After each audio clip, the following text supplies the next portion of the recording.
We know that the campaign is coming, but are all parties ready for it? Joining me right now in studio is NDP campaign spokesperson Anne McGrath. Worth noting, we did invite representatives from the Conservatives and Liberal parties to join in this discussion, but neither of them made anybody available for us today. But Anne, we're happy that you're here. I'm available. Yeah, and that's why we're happy that we have you. We just have to say, though, we did invite them. They decided not to send anybody. So tell me, in this election, what is the value proposition that the NDP is putting forward to Canadian voters? Well, basically, we're saying that we're entering into a period of pretty serious economic crisis, I would say, with the trade war with Trump, and you know, we've come through a real.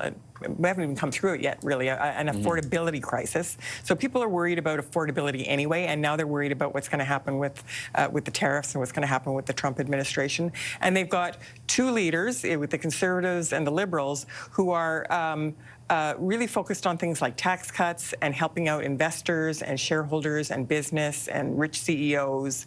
And then in this period of time and of economic dislocation, who's looking out for you? And Jagmeet Singh and the NDP have a track record of looking out for people. We certainly in the last two minority parliaments, we were the ones that really pushed the government to deliver on things like dental care and pharmacare and so forth. So you know that we will always have your back. And so in this period, I think it's going to be important for Canadians to see that there is a choice between the people who are supporting the billionaires and the millionaires and you know, making sure that they're all okay, and the people who are going to be looking out for you. How do you stem the flow of progressive voters that maybe, and some of the polls are showing, maybe going towards the Liberals? Because oftentimes, if somebody is looking at wanting to stop the Conservatives, we've seen progressive voters go to the Liberals. How do you stop that from happening, especially since you're going into an election campaign where you did have a supply and confidence agreement with the Liberals? I mean, how do you continue to distinguish yourselves when, for a lot of this parliament, the NDP was sitting with the Liberals and supporting them? Oh, it's pretty easy to distinguish ourselves from Prime Minister Mark Carney and the Liberals right now. They are definitely, I think everybody's noticed, they're tacking to the right. They are presenting themselves as more conservative, and they are more conservative. And we've seen this before. I mean, we've seen certainly when Paul Martin became the leader of the Liberal Party, he was very much of a conservative leader of the Liberal Party. And, you know, when he became leader, when Stéphane Dion became leader, when Michael Ignatieff became leader, there was this sort of surge that happens as a result of a leadership campaign, and the NDP numbers dropped in all of those cases. When Stéphane Dion became leader, I think overnight we dropped down to single digits. But you know, we don't hear people talking a lot about Prime Minister Dion or Prime Minister Ignatieff. Yeah, those never happened. Now, campaign officials are briefing reporters today, and they talked that they wanted to use Jagmeet Singh's relatability and charm in this election, showing that he's a real person. This will be his third campaign.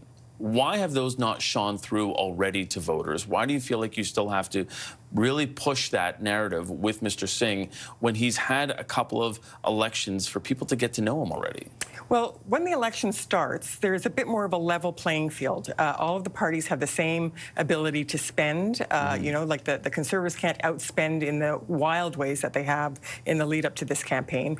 The NDP will, for probably the first time in over a decade, be spending the same as the other parties. We will be spending the campaign limit. We won't be spending more than the campaign limit, but we will be spending up to the campaign limit. And so we will be on an even playing field, and people will have an opportunity to actually look at what the leaders present. And I think that when they do that, I think that they're, and we've already seen that with the way that polls have shifted in the last little while, is that they're taking another look at Pierre Poilievre and they're saying, we don't want that. And now, you know, things are looking good for Prime Minister Carney, but I believe in the light of day of an election campaign where there is that more level playing field, they're going to take a good look at Jagmeet Singh and the NDP and say, who has always been there for us? Who is always going to be there for us? What does the NDP stand for? And most of what the NDP stands for is very core to Canadian values, which are pretty important right now as we face the threat from the United States. But Jagmeet Singh himself has not really translated that well in 2019 and 2021 in those two election campaigns. Didn't move the vote total all that much for the NDP. Why do we think that he's still the right person, and why do you think that showcasing him more will actually change the calculation for voters? Well, actually, in the last campaign, the 2021 campaign, we were the only party that increased its vote, the number of voters. But not the number of seats. No, and that is why in this campaign, we, just as we saw in the Ontario campaign, we will be much more focused on targeting the seats that we think are there for us. We lost a few seats by very few votes last time.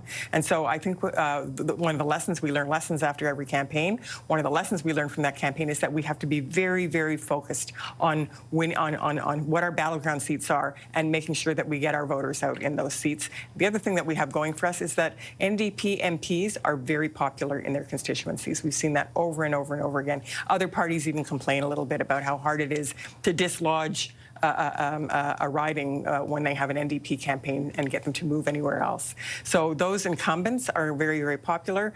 And the people that are running, the candidates that are running in those battleground seats, many of them have been nominated for almost a year, some of them even more than a year. They've been out knocking on doors and talking to people. So I think we're going to count on that a lot. And when talking to people, nobody is saying, but you guys were sitting with the Liberals for so much of this last Parliament, and that you were like essentially together. You were in a supply and confidence agreement. That hasn't been coming back at the doorstep at all? It certainly hasn't been what we've been hearing. I mean, I think that right now people are so focused on the imminent threat of the tariffs and not just the tariffs, but what President Trump is going to do. I mean, everybody knows that, you know, what he says at 9 o'clock in the morning isn't necessarily what he says at 9 o'clock at night. So it's a very volatile situation, and people are very much worried about the cost of living, but also very much worried about the possible impact of a recession, the Canadian dollar, what's happening to our industries, what's going to happen to all those workers who are facing layoffs.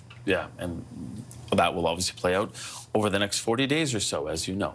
Anne McGrath, NDP spokesperson, thanks so much for joining us. I appreciate it. Thank you.